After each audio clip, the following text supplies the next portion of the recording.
Good day and welcome. Today we are presenting Water Virtual Monitoring System, case of SQM in Chile. My name is Mary Lou Rabulis, Client Relations at CIM. On behalf of the Environmental and Social Responsibility Society, we thank you for joining us today. Some housekeeping before we get started. If you joined with your computer audio, make sure you selected the computer audio button on your control panel. If you dialed with a traditional phone, ensure the phone button is selected. There'll be a Q&A at the end of the presentation. Please type your questions in the question box located on the control panel. If you cannot locate the question box, please type your questions in the chat box or raise your hand by clicking on the hand icon located on the control panel. We will unmute your mic and you will be able to ask your question. Mark Walgren is an independent mine backfill and tailings processing consultant located in Toronto. He will be moderating the question period after the presentation today. And now, without further ado, I'd like to present the moderator for this session, Andres Recalde. Andres is currently working in Toronto as an independent consultant. Welcome, Andres. Good morning to everyone. Thank you for attending this webinar we organized with the CIM Environmental and Social Responsibility Society. My name is Andres Recalde. I'm based in Toronto, Canada, originally from Peru. I work with many aspects related to social performance and social sustainability in Latin America. Why we found interesting this topic, inviting Stefan de Bruin from SQM, is about two aspects: innovation in disclosure, innovation technologically, and of course, lithium is at the core of our attempts to decarbonize globally. And those are aspects that caught my attention, and I discussed with Stefan de Bruin, and he kindly accepted. Stefan joining SQM in 2005 as Asia Pacific Sales Director, Lithium and Iodine. He is the Director of External Affairs at SQM, based in Brussels, Belgium. At his present position, he oversees all the different aspects of sustainability. He has a Master's in Commercial Engineering from Catholic University Leuven, Belgium, 1997. And he recently obtained an MBA from Blair Business School in Belgium. Without further interruption or delay, I would like to introduce Stefan to bring us his presentation. Welcome, Stefan. Thank you very much, Andres. Can you hear me? Yes. Yes, we can hear you. Okay, thank you. So good morning, good afternoon, everybody.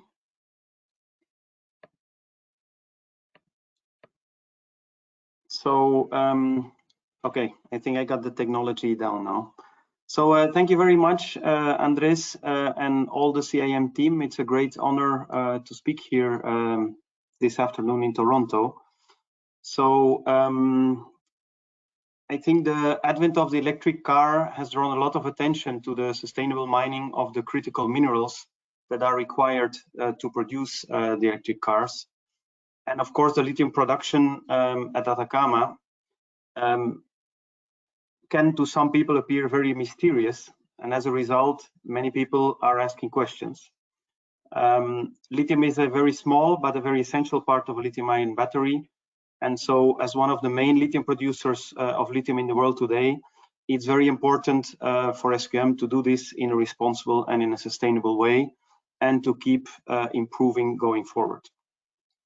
The purpose of the webinar is to show you one of the initiatives that SQM has taken to provide more transparency to stakeholders, which is SQM's online monitoring platform.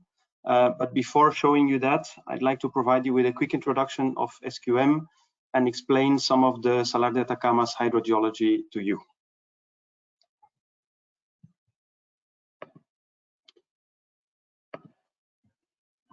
So in case you're interested in investing in SQM stock, please read this slide prior. I'd like to start off with a quick personal story. So as Andres mentioned, I was responsible for sales in Asia Pacific for almost 15 years. And yeah, it's a very exciting territory to manage. It's also a very beautiful territory to manage. A lot of great people there. Unfortunately, when you travel often to China, you are confronted with a totally different reality at some points during the year. And that's, of course, the dark side of the picture. And that, to me, it made it very clear the importance of having clean air and to have sustainable economy. I also became a father during my tenure as sales director. So then you start really thinking about what am I leaving behind for my children and my hopefully future grandchildren. So just to highlight that sustainability is really important and decarbonization is really important, and it's a responsibility of everybody on this planet. So very quick slide to introduce SQM. I'll not go into the detail. The main message here is that SQM is, of course, one of the main producers of lithium today in the world, but we are much more than just lithium. So I will not go into details. If you have any questions, feel free to contact me. So SQM is a Chilean company. So that is an important part to understand. Chile is in the very southwest of Latin America. It's, at least from Europe, a country which is very far away. In my experience, it's an amazing country. It's really beautiful. It's a little bit like California. You have all the 4 climate types of the world included in one country, all the way up to Antarctica, starting, of course, in the Atacama Desert in the north. And Chile is not so much known. I just want to highlight that Chile is an OECD member. It's a country that has done economically very well. That's partially thanks to mining and to Chile's very long-standing mining tradition. And so SQM fits into this mining tradition. And on this slide, you can see that SQM has 2 natural resources. One is a hard rock called caliche, from which we obtain sodium nitrate and iodine. And the second resource is, of course, the topic of our talk today, that is Salar de Atacama, which is probably the best salar to produce lithium in the world today. So with all the products we produce, there is a magical formula, and that is that SQM is combining the caliche with the brines from Salar de Atacama to produce potassium nitrate. Potassium nitrate is a very important specialty plant nutrient, so a fertilizer that has a unique, or not a unique, but a very differentiating characteristic, that it is water soluble. So it's used in typically in greenhouse growing, where you use this drip irrigation systems where you cannot have clogging, otherwise your plants will not receive the nutrients they need. And the reason for SQM to invest in Salar de Atacama was to become vertically integrated towards potassium. And so we started to produce potassium chloride there. And also we started to produce lithium, but initially lithium was a byproduct. Of course, today there's no doubt that lithium is the main product. I have included our capacities here on this slide. So we have, this year we are increasing our capacity from 70 to 120,000 tons of lithium carbonate equivalent. From that capacity, by the end of the year, we will be able to produce more than 20,000 tons of lithium hydroxide as well in Chile. And I want to mention here that we are producing battery grade, and the battery market is a very important segment for SQM's lithium sales. By the end of next year, we will further increase to 180,000 metric ton, and lithium hydroxide capacity will also increase. And at the same time, of course, we want to be diversified and have several resources for stability and resilience purposes. So we have invested in Mount Holland project in Australia, where we are a 50% JV partner together with Wesfarmers. And we are expecting to have a capacity of 50,000 tons of lithium hydroxide there by the end of 2024.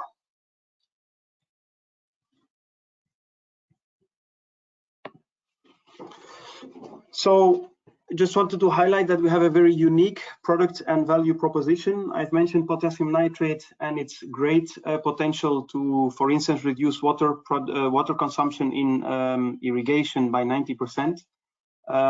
Iodine is a product which is essential for human health and nutrition, used a lot in pharmaceuticals, but also any LCD polarizing film or screen that you have in your home has been treated with iodine. Then sodium and potassium nitrate combined, they are called thermal solar salts. And this is essentially a heat storage battery. So you melt the salts and you heat them up during the day with the solar rays. At the same time, you can use the sun to produce electricity. And when the sun sets, you can cool down the molten salts to continue running your turbine. And so effectively, this is a solution for the intermittency of renewable energy. And electric vehicles, I think that case I don't need to explain. So I wanted to show, before we dive into the explanations, I wanted to show you a picture which makes tangible Salar de Atacama. It's a unique, very beautiful place in the north of Chile. It's very vast. It's 50 by 80 kilometers in size. And you see here a picture of our two evaporation pond systems. So the first one in the foreground is the chloride system, where we produce sodium and potassium salts. And then the green ponds on the left, those are lithium strings. And the color comes from the very high lithium chloride concentration. So I know that there is people that don't like to say that lithium is green, but literally lithium chloride brine is green. You see in the back the Andes mountain. So in the Salar, we are at an altitude of 2,300 meters above sea level. And the mountain peaks that you see in the back typically are 4,000 to 5,000 meters. So it's a really unique landscape. But I wanted to show this picture to give you some sense of the dimension and the size of the area. So very quickly, our production system, I'll not go into detail. I just want to mention that we have a very high lithium concentration in the brine to start with. And we concentrate the brines over roughly a period of 1 year to reach 30 to 35% lithium chloride, which is 6% lithium element. And important to mention that we are a very important producer of potassium salts. Many people forget this. But this product is really essential for us to produce potassium nitrate, which is an amazing product. Actually, it's as amazing as lithium, just it's not so popular at this time. But that doesn't make it any less amazing in my view. So on the next slide, this is our refinery in Antofagasta. So this is by the Pacific Ocean. That is 250 kilometers west of Salar de Atacama, where we are converting lithium chloride to lithium carbonate, and if needed, then lithium carbonate to lithium hydroxide. And then here you see a 3D picture, a little bit more schematic, to identify some important parts of the basin. And I will start, of course, with the local population. So they are represented in the orange dots. So here you have San Pedro de Atacama. If you ever want to have a beautiful vacation, I strongly recommend you to visit there. And then on the side of the Andes mountain here, you have other communities such as Camar, Talaure, Toconao, Socaire, and Peine. And you can see that they are living higher up. And you can also see these small canyons, which in Spanish are called quebradas. And the reason they are living here is because of this natural presence of water. And that is water that is coming down from the Andes mountain. And that provides the local communities with fresh water. And then that water arrives to this gray area here, that is the alluvial fan area. So where there is a lot of small rock and sediment. It's a very barren area. You don't see much vegetation there.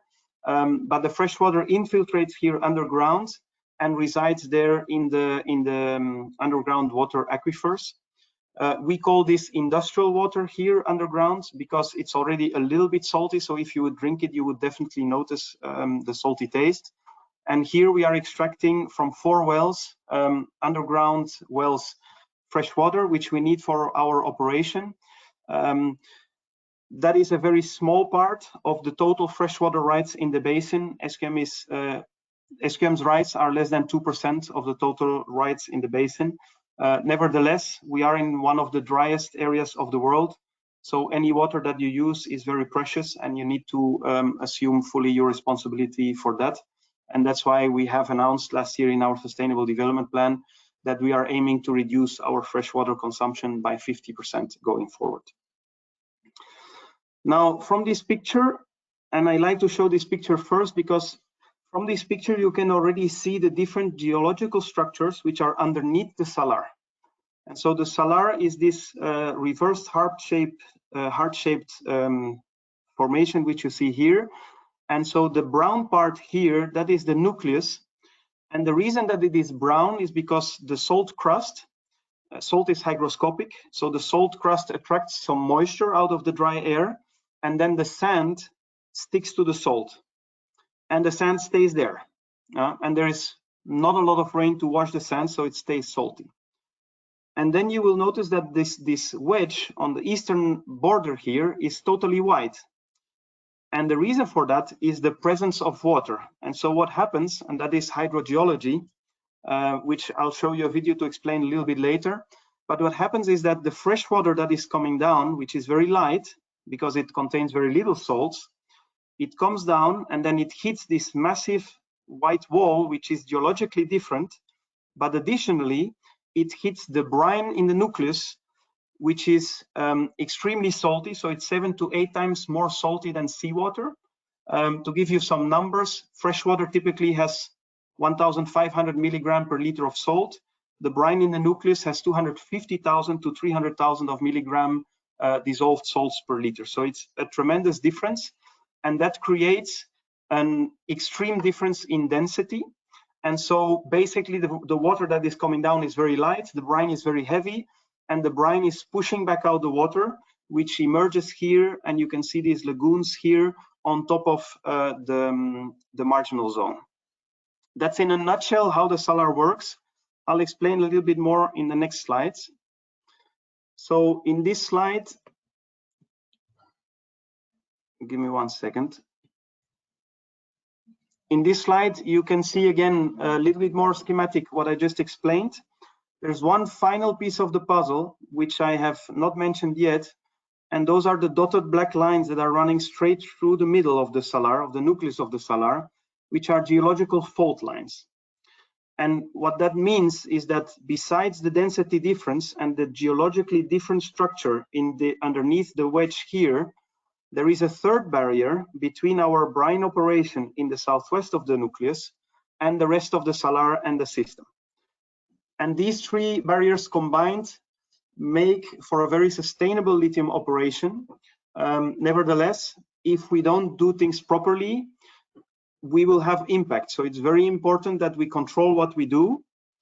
For this, we have our environmental monitoring system, which is described in great detail in our environmental permit. And I will show in the second part of the presentation that we have made the results of this environmental monitoring system publicly available on a website. And anybody that is interested or has concerns or questions can go there and hopefully find answers, and if not, contact us. So that is here. I've mentioned everything. Let's move to the next slide. Maybe a final explanation on Salar de Atacama and something which people are often confusing. People often talk about the Atacama Desert. So the Atacama Desert is actually huge. It's more than 100,000 square kilometers. And it's, according to Wikipedia, this yellow area, and by extension, this orange area here in the north of Chile and the south of Peru. Now, the Salar de Atacama is a small part of the Atacama Desert, and is located here in this tip on the right in the middle. So if you look at a cross section of Chile, which you can see on the bottom left, Chile is by the Pacific Ocean. You have then the coastal mountain range, and then between the coastal mountain range, and the scale here is not correct because this part here is very big. So between the coastal mountain range and the Domeco mountain range is what you have that is called technically the Atacama Desert, with an extreme desert climate where there is on average 2 millimeters of rainfall per year. And then going further up, so at 2,300-meter altitude behind the Domeco mountain range and squeezed between the Andes on the other side, that's where is Salar de Atacama. And so this is a very unique place because due to thermic winds, especially in the afternoon, you have winds blowing from the west to the east up the mountain that create these tremendous evaporation conditions that we have. And you can see that on the right, this is a graph with the rain lines for the isoyets for the Atacama Salar. You can see that we are with 10 to 15 millimeter of rainfall where we are evaporating, but then if you move west and up the mountain, rainfall is increasing. And this is no coincidence. And actually the reason why the local communities have settled on the side of the Andes mountain here is exactly because of that, because they have the natural inflow of water coming down. They have access to that water before any other user in the basin. And that's the water that they use. They do not use underground water. So at this point, I would like to show you a short video to explain a little bit better what I have tried to explain to you with pictures. So I will stop sharing and then I'll come back after the video.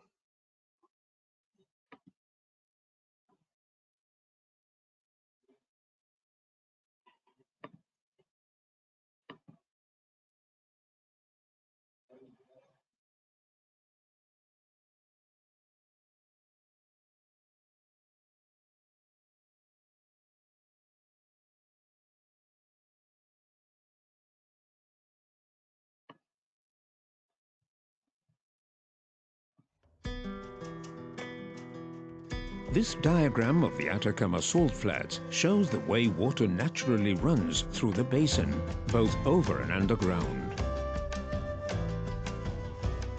Part of the water available in the basin runs over the surface in small channels and canyons. However, most of it runs underground, feeding aquifers right up to the area of transition, where the water naturally breaks through to the surface.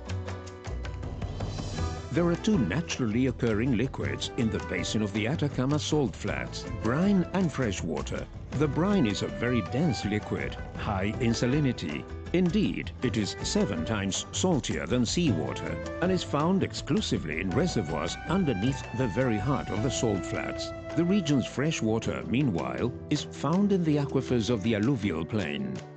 When the two liquids meet, their large disparity in density forces the fresh water to flow over the brine, forming a brackish boundary layer between the two.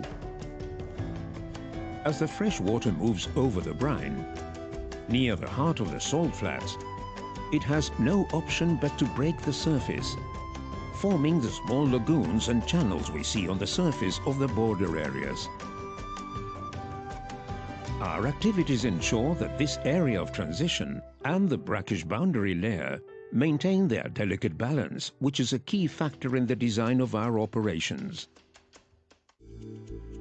This dynamic process allows for the existence of the vegetation we see today around the salt flats. Fresh water then is available both above and below ground, and is a fundamental element for the many diverse human activities in the basin, such as residence, agriculture, and industry. On the other hand, brine cannot be used for these purposes and cannot be affordably converted into fresh water.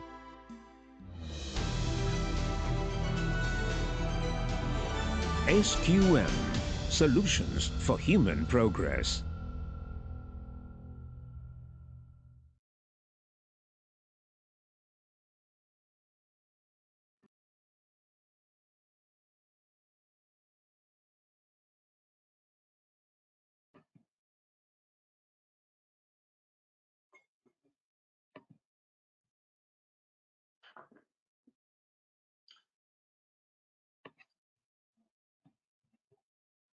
Thank you, Stefan. You're back. Yes, I'm just checking how I can share my screen again. Okay, I got it. Yeah, there you are. Okay, great. So let's continue.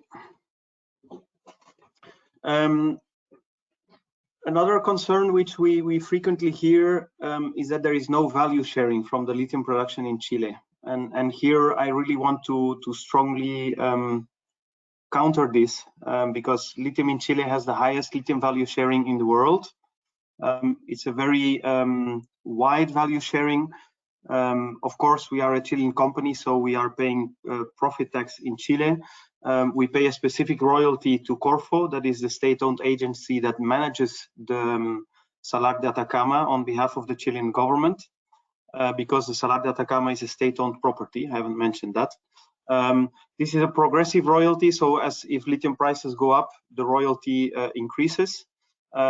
We have fixed contributions to the local indigenous communities of $10 to $15 million per year. And then we also have a variable contribution for regional development, which goes to the region and to some cities, which is 1.7% of the turnover of SQM Salar, and that is the final sales price to our customers. So I want to talk to you quickly about sustainability. I want to start with our Sustainable Development Plan, which we launched almost 1 year ago. There we have made very strong commitments going forward. So to become carbon neutral in lithium production by 2030, in all our products by 2040, we have committed to reduce our brine extraction by 50% going forward. That is very, again, confusing for people because we are, if you look at the period between 2019 and 2022, we are quadrupling our lithium output. And at the same time, we are aiming to reduce our brine extraction.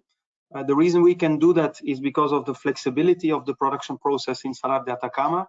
As I mentioned, we produce both potassium and lithium. Up until 3 years ago, potassium was in more demand proportionally than lithium for us. But in the last 3 years, of course, lithium demand has grown significantly.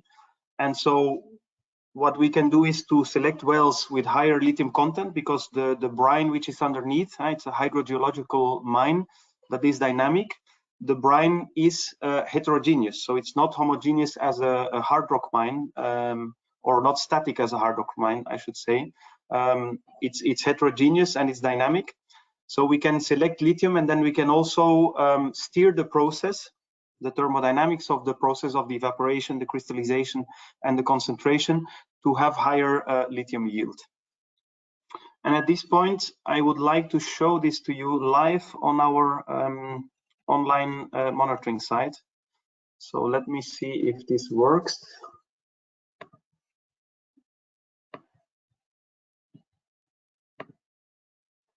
So this is the online monitoring site. And so you can just scroll down.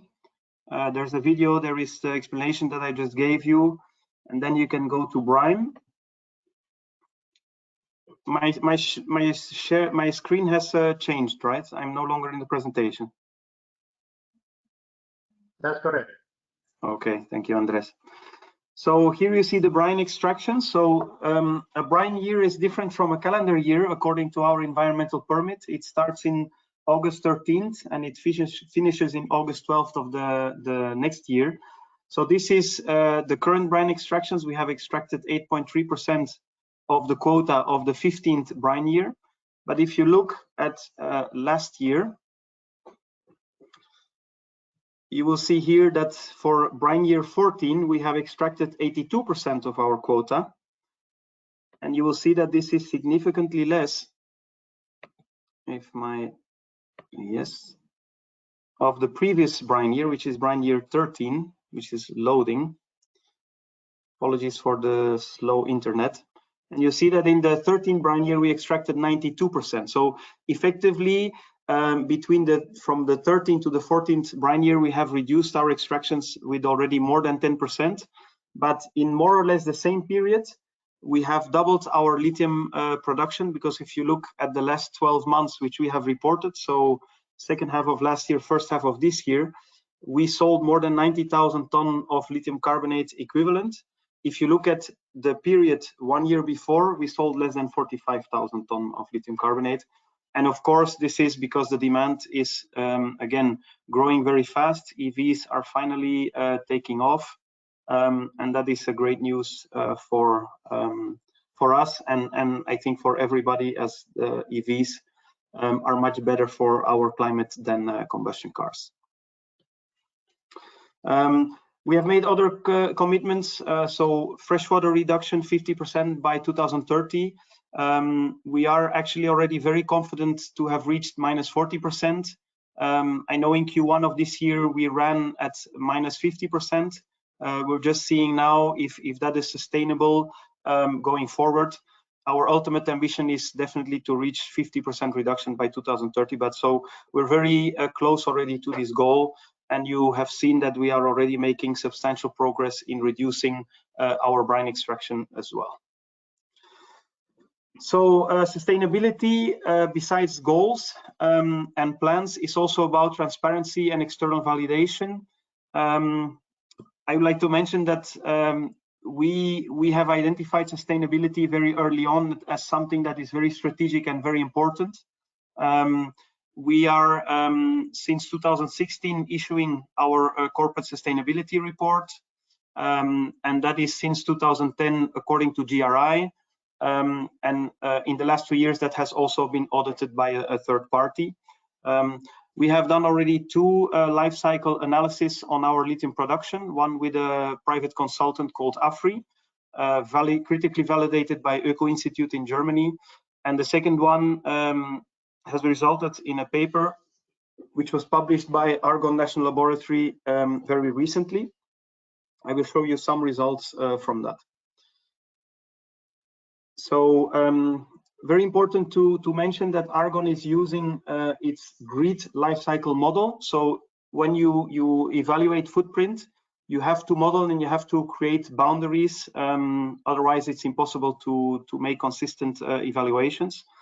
So Argonne's grid model is very interesting for us because it's very much focused on the electric vehicle battery value chain, and it allows you to identify your footprint down to cathode, to cell, and to EV level. So I just want to show you some results and invite you to read the paper. But these are the results of our carbon footprint on cell level. And so you see 2 graphs. On the left, you have an NMC 622 cell that is produced with lithium carbonate. And on the right, you have an NMC 811 cell produced with hydroxide. And so the column on the extreme left in both graphs, that is the estimated footprint of converted spodumene, lithium spodumene converted in China, specifically in the province of Sichuan, because that is the only environmental permit that we could publicly find in China with enough detail to run this analysis. And then the other 4 columns are 4 scenarios for SQM's footprint. So 2 are on facility level, one where you split by mass, one where you split by value, one is on product level, and the best one, according to Argonne, is to do it on process level. That's the most detailed one. In any case, you can see that the results are very, very similar in the 4 scenarios. But so importantly, you can see that the carbon footprint of an NMC 622 cell is 18% lower by using lithium from brine. So that's a really significant result. In an 811 cell, it's 9% lower. And then very interestingly, and this is something people always focus on carbon footprint, but water footprint is important as well. You can see here that the water footprint of the same cell can also be reduced. The effect is less, but can also be reduced by 3 to 6%, depending on the chemistry. And I can assure you that most lean engineers will sign for this. These are big reductions. So let's now come to the monitoring system. I'm already a little bit over time, so I will hurry through this. So it's an online platform. It's accessible to everybody. You can look at different things, all the things that are included in our monitoring system and in our environmental permits. There is satellite monitoring, and you can drill down to see the different levels of the wells. I will show this to you very quickly. I need to hurry. So what you see here is different monitoring stations, and they go along this axis. And so the ones in orange and yellow, those are areas, monitoring wells in our production area. And you can see that over the last 25 years, the brine levels in the production area have a variation of 5 to 10 meters reduction. We are effectively mining brine. But then very interestingly, when you move to the eastern block of the salar, which is separated again by this geological fault line, you can see that the levels are varying in the order of 1 meter. So it's a completely different variation. And that proves that effectively the two blocks are isolated. They are of course connected, but they are isolated in some way. And then interestingly, and this is really the fundamental part, so if you look at the levels of the brackish water in the marginal zone, this which is here highlighted in blue, there you see very stable levels, and that is the purple and this dark brown bar, and that is a seasonal variation over time. And that shows that this system is very stable and is very robust. It's a very old system. It's there for tens of thousands of years. There is parts of the nucleus that have been dated that more than 2 million years old. So it's a very robust system. I'll now quickly show you this in the online system. And I'll just scroll to it very quickly. I'll zoom out a little bit. So this is one of the production wells. And then, so you just go on the map, you select the area and the monitoring point, and then it shows you the well in the terrain, shows you the location in the salar, and then it shows you the level. So this is a very old well that is going back to the start of our operation in 1996. And then as we move east, so this is the other well in the production area. You see also this drawdown of several meters, already different than the other well. And then as you move to the east, so here we are next to the potassium sulfate pond system. You can see already that the scale of movement is only 1 meter. So these are meters above sea level. So that's completely different. And then as you move east, you will see that behavior is again on the same scale. And this is again just at the border between the nucleus and the marginal zone. Still the same variation as the other two wells. And as you then go into the marginal zone, you will see here that the scale is much smaller. It's here you're talking variations of tens of centimeters, and it's very regular over time.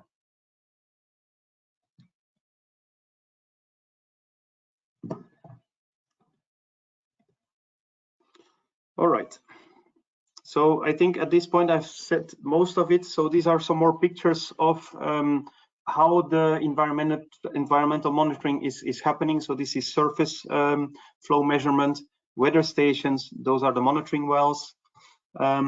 Importantly, as you can see here, so here we are at the southern top of the salar. This is a Ramsar protected wetland. Of course, if you want to do monitoring, you have to also go there. So we are forced to do the monitoring. If we don't, then we stop our operation immediately. But naturally, the indigenous people who live just after here, next to the alluvial fan area, they of course don't like the traffic in the area. So one of the things that we are doing to reduce our movements in the area for the monitoring is that we are moving to real-time monitoring. So with telemetry. And that is then feeding also through several stages into the online monitoring system, which you can find at sqmsenlinea.com. This is my one but last slide. So hydrogeology is super important to us, super important to all stakeholders in the basin.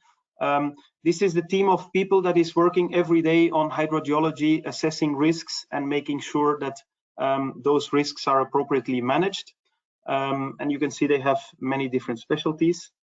The final slide, I will not go into detail, but we are investing substantial money to expand our capacity to meet the demand from the automotive industry and the other applications.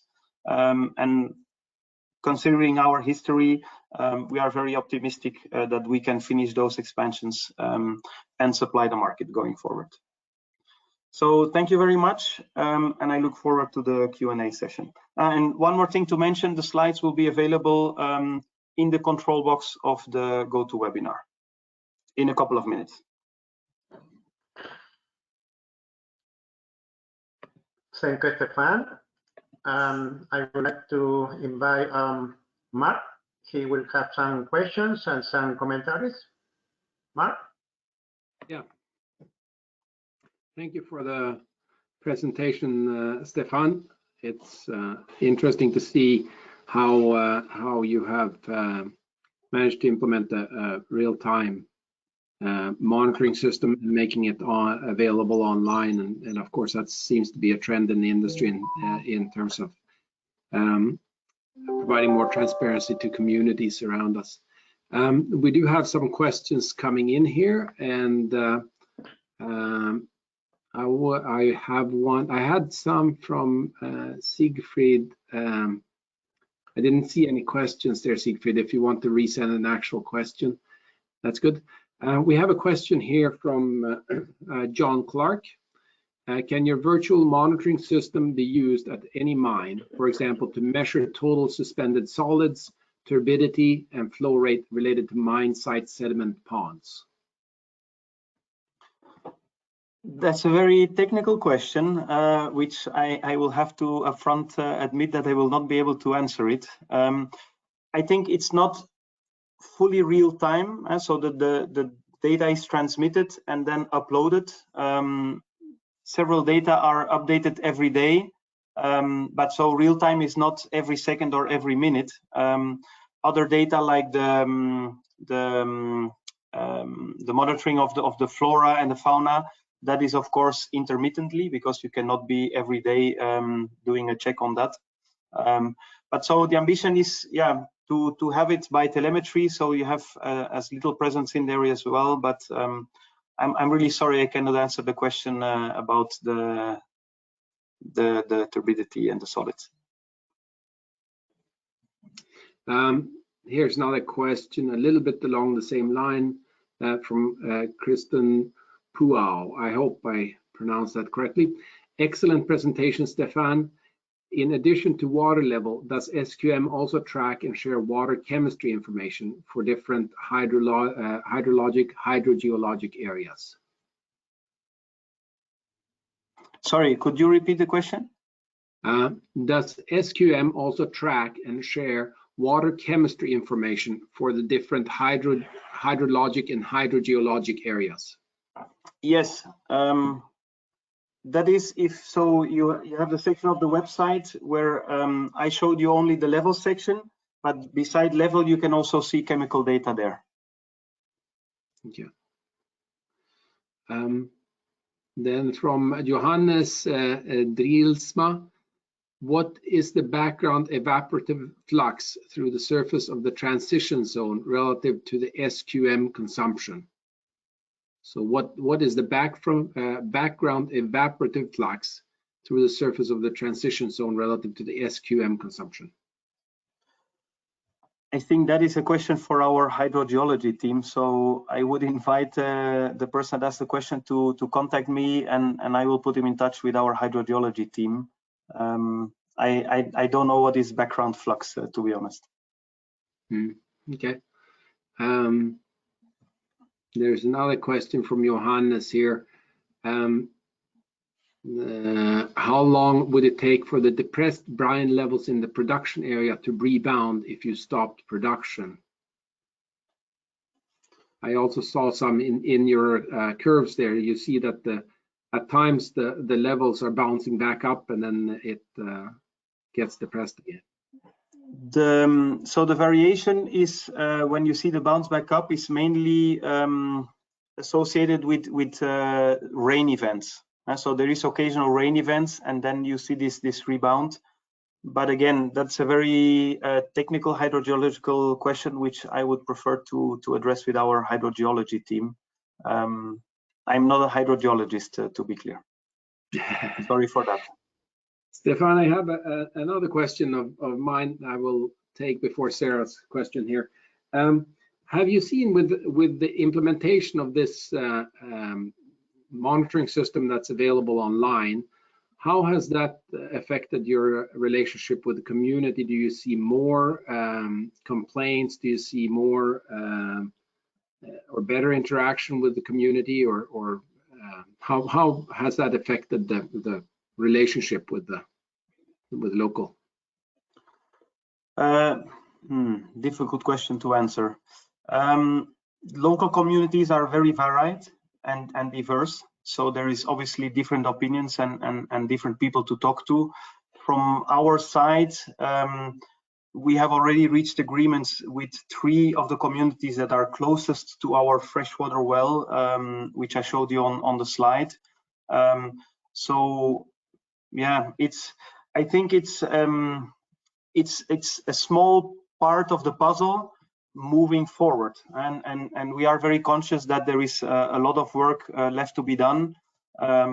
IRMA certification is another piece of that puzzle, but the puzzle is much more complex than that. I think we have a lot of programs working with communities, but going forward, I think there you need to talk more to the communities and understand what are their concerns. Something which also we have realized in the last 2 years is that it's what is called the horizontality principle. So we have given explanations in the past also to local communities about hydrogeology, but that is a very technical area. But it never occurred to us that we needed to give financial support to the local communities so they could hire their own independent hydrogeological consultants. So that is also something that we have started to do. So it's many different steps, but it's a complicated process, and yeah, we are doing what we can to improve relations going forward, and that is for sure. That is not a sprint, that is a marathon. Okay, I have another question from Sarah McKnight here. Just want to confirm, are some of the wells in the monitoring system in the nucleus also production wells?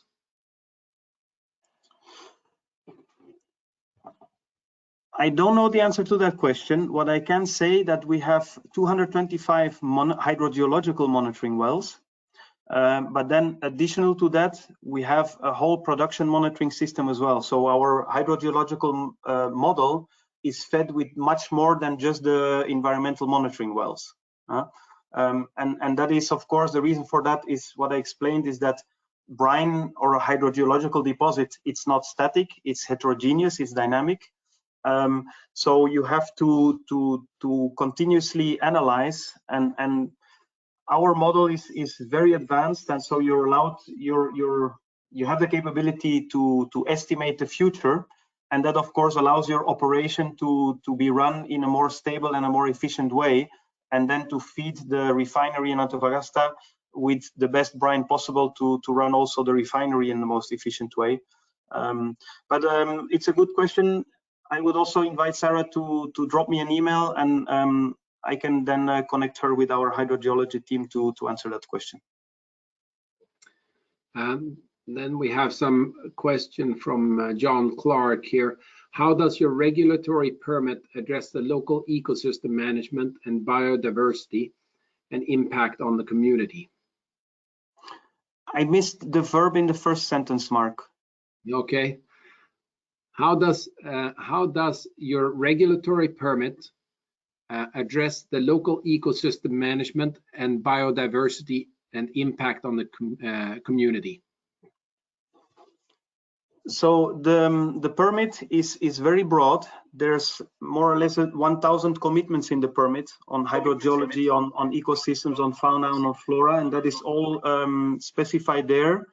Then you have the SMA in Chile. This is the superintendency of the environment that comes on site, and it inspects your operation against your commitment. And if there is infractions, of course, that is immediately followed up, and then you have to correct. But so all of that is included. Obviously, from our point of view, considering my explanations, the local people are higher up, They are taking the fresh water from the surface, from the channels and the creeks, and we are working downstream from that. So in that sense, there is not a direct impact on the communities. We are also not taking away water from the communities. Obviously, our 4 water wells are close to some communities, and there we have reached individual agreements, and we are working on more individual agreements with other communities that are close by there. Okay. Here's another question. Sorry, Mark. There is a question that came earlier when we opened this part. Sorry for interrupting, but it came into a different way. I don't want to forget, Stefan, in your environmental permit, SQM are forced to reduce brine production if brine levels drop in specific monitoring wells. There are different phases of percentage of brine production reduction that correspond to the drop in brine levels, phase 1, phase 2. Are SQM currently right now in either phase or forced brine production reduction? That's a very good question, which unfortunately I will have to check. I don't have the answer. I do know that the system effectively works that way. So each well has a range of levels where you have to stay between. And if you drop below, then there are different levels of alarm that are triggered consequentially, which trigger automatically also inspection by the corresponding authorities that come on site. And then there is a study phase, and then there is an evaluation on how to continue. But I don't know if we are currently in this first or this second phase or not. So I will have to come back on that one as well. So please drop me an email, and I will connect you. And the second question related, what modeling work is being done to ensure that into the next couple of decades, no impacts will occur on the marginal zone? There is a difference between what has been occurred historically and what will occur in the future. Absolutely, that's a very good question. First of all, I would like to mention that SQM is obliged under the environmental permit to present every 2 years an updated hydrogeological model to Corfo, the owner of the salar. If I understand or recall correctly, we are right now preparing the 6th iteration of that work. Of course, we are a commercial company, and that is something that we provide to Corfo. So that is not sufficient. We realize that. We know that Corfo is working with an independent hydrogeological consultant on a model looking into the future. We also, of course, also look into the future. But that model is not publicly available yet. We do hope that that will become available in the coming months. Thank you. Back to you, Mark. Sorry for that. Oh, no problem. Yeah, I didn't see those questions. And there's another one here from Alistair Kent. Is this resource finite? If not, are these settlements in the long term? Are there settlements in the long term? So, of course, the resource is finite, but important to mention that Salar de Atacama is really, really huge. And when I say huge, it's huge. Beyond imagination. So that is an important consideration to make. Just to give you a number on that. So SQM till the end of Q2 of this year, we have produced roughly 830,000 tons of lithium carbonate equivalent. Now that is very abstract. I've done my best to calculate this into cars or laptops or smartphones. So that is the equivalent of 15 million electric cars with a 54 or 60 kilowatt hour battery, is equivalent of 11 billion laptops or 500 billion smartphones. So that is what we have produced in the last 26 years. And we are, as I mentioned, increasing capacity to meet the demand that is coming this year very strongly. So we see an increase in demand this year, probably of more than 40% compared to last year. And that's one of the reasons why we are expanding our capacity so quickly. But again, we are mining in a brine deposit in Chile because of its rich content of minerals. is considered a mineral deposit. It's not considered a freshwater deposit.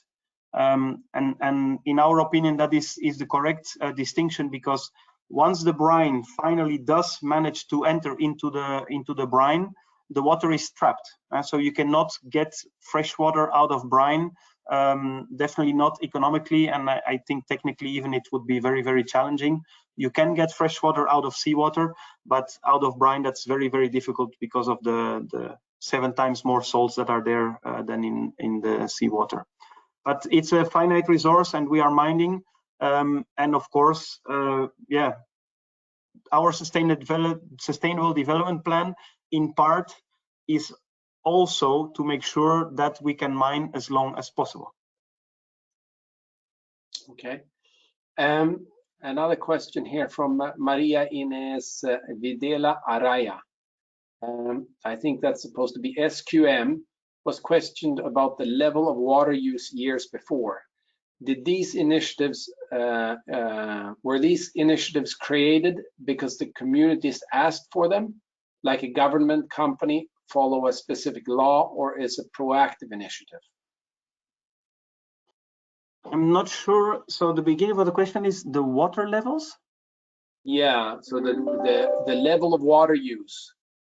What was the, if I understand the correct question correct, what was the trigger to start the conservation of water at SQM? Was it the government, a specific law or a proactive initiative from SQM, or was it the communities asking for the reduced water consumption? So the water consumption has been proactively reduced by SQM. Of course, that was also as a response to stakeholder concerns and specifically local communities that are close to the freshwater wells. I think, is that enough as an answer? Yeah, I think so. Yeah. If Maria, if you want some further clarification, maybe you can make a more specific one to us. Leslie Watson has a question here. Can a link to the article be sent to the people attending this webinar? I think this is Leslie is probably referring to the presentation. I think she talks about an article, but presentation is already available in this panel as a handout. So you are willing, sorry, are able to download it? Yes, and I think yes, I think so. There's a handout that you can download from the presentation. If you have any problems with that, feel free to get back to any of the presenters or CIM personnel. Or look me up in LinkedIn or drop me an email and I will follow up as well. Leslie has another question here. What are some of the mitigating measures implanted to achieve a no net loss of biodiversity? Did you get that question? Yes, but I think this is a question for our VP Sustainability. The bio, I mean, that is specified again in our environmental permit, and then we are monitoring that and reporting that to Corfo. You can also find it on the online monitoring site. There is a lot of question specifically about flamingos, and that's one that is very popular. The flamingo population in Atacama is variable, and they are a migrating bird species, and they fly freely between all the salars in the Atacama and Puna area. But also those results of that tracking are there, so I am not aware of any loss of biodiversity. Yes, okay. John Clark, actually, I'm not sure if, do we have your email address? It's not shown on this slide. If we have that, maybe we can send it. It's on the last slide of the handout, but of course, if you cannot see the handout in the GoToWebinar controls, that's a catch-22. But it's simply stefan.debruyne@sqm.com. Or look me up on LinkedIn. There's not many people with my name. Okay. Well, John, yes. we have a few more questions here. If we want to keep going, we're at 1:04 p.m. So I can understand if some people have to leave, but I think there's still a few questions. So we will continue with those as long as you're okay with that, Stefan. I'm fine. Yeah, okay. John Clark has a question. Is SQM planning on electrifying their mine? And are they maximizing the use of solar energy as far as this is practical? I'm not sure if I'm allowed to comment on this publicly, but as part before announcing our sustainable development plan, we have done a full sustainability audit of our operations, identifying any area where we can improve going forward. And so I mean, it's quite logical that if we could electrify the transports from the mine to the refinery, that would be a great advance. But we have not made any public announcements on that yet. Okay. But I think part of doing the LCA is also identifying where are your footprints. That's the whole reason why you do an LCA, and you can only manage once you have concrete data on what you need to manage. So that, of course, was the objective of that exercise. Okay. John Clark has also earlier here asked if you could please briefly describe your environmental management system as it relates to ESG, environmental, social. So that will be the topic of a whole new webinar. Yes. So, I mean, we have our sustainable development plan that is addressing a lot of environmental aspects. It's also very clearly talking about social aspects. So on working more with communities and investing in working with communities in the right way and based on the horizontality principle and so on.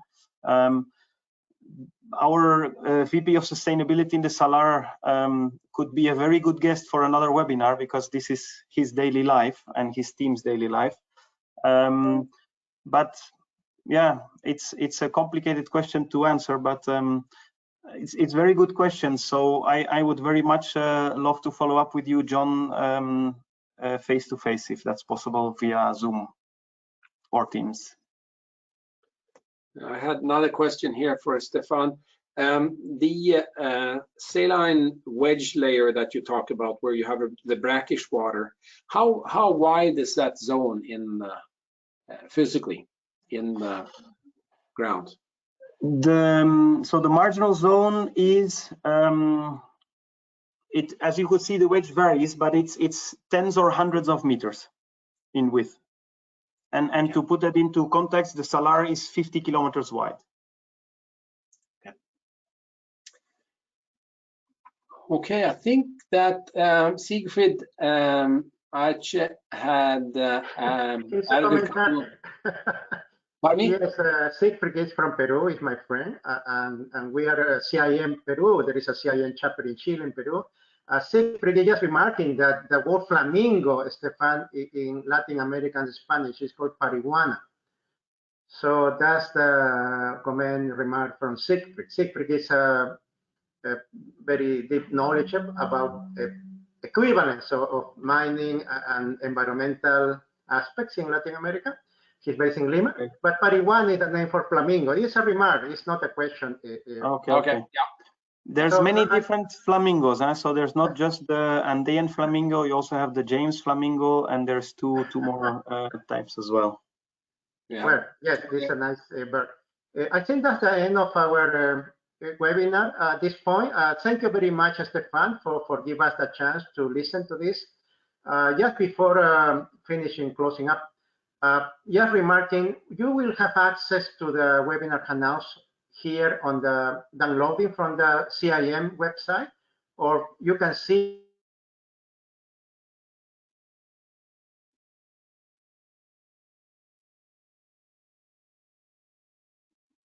I don't hear Andres right now.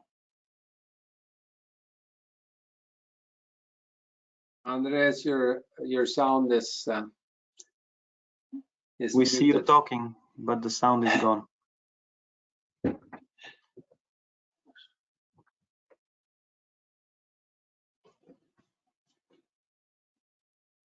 Okay, I think we, you want to try again?